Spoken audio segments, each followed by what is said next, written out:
Good morning, Pelham Road. Happy Tuesday to you. We continue our journey with Jesus during Holy Week. This is a passage from Matthew 21. In the morning, when Jesus returned to the city, he was hungry. And seeing a fig tree by the side of the road, he went to it and found nothing on it but leaves. Then he said, "May no fruit ever come from you again." And the fig tree withered. And when the disciples saw it, they were amazed, saying, "How did the fig tree wither at once?"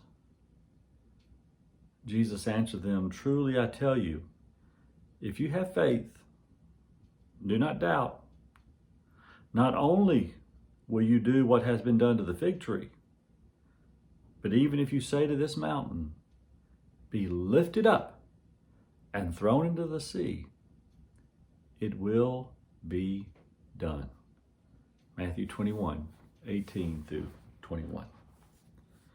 This walk through Holy Week is not designed to be precise. Instead, it is an opportunity to reflect on some of the themes that resonate as we walk with Jesus towards the cross and beyond. We might as well admit that the timing of various events during Holy Week are problematic. The temple cleansing that we looked at yesterday and the cursing of the fig tree that we're talking about today may have happened on the very same day. Matthew says as much. Even Mark alludes to that. But they actually put these stories in different orders. But in some accounts, Jesus returns the next day, and that's when they all notice that the fig tree has been withered away. Now Matthew, he says Jesus was hungry because he had cleansed the temple, and Mark says he was hungry because he was about to cleanse the temple. So we agree, Jesus was hungry. He saw a fig tree and thought a fig would taste good. However, there weren't any figs. Now, Mark says pretty boldly, well, it wasn't the season for figs. Now, Mark could be correct, I don't know. But people say things all the time that are wrong. So he could be sincerely wrong. So I'm not sure if it was fig season or not fig season.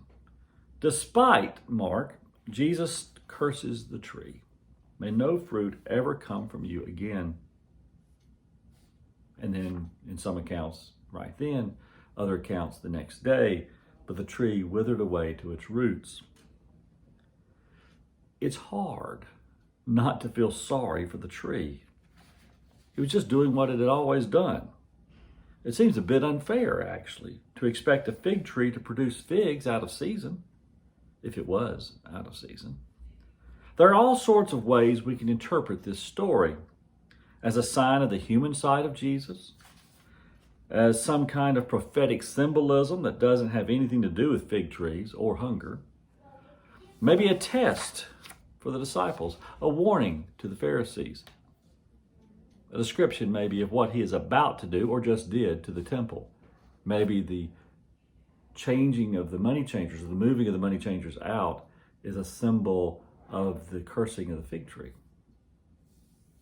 For my part, I tend to think of the audience who witnesses this, the disciples, and that maybe this is about them.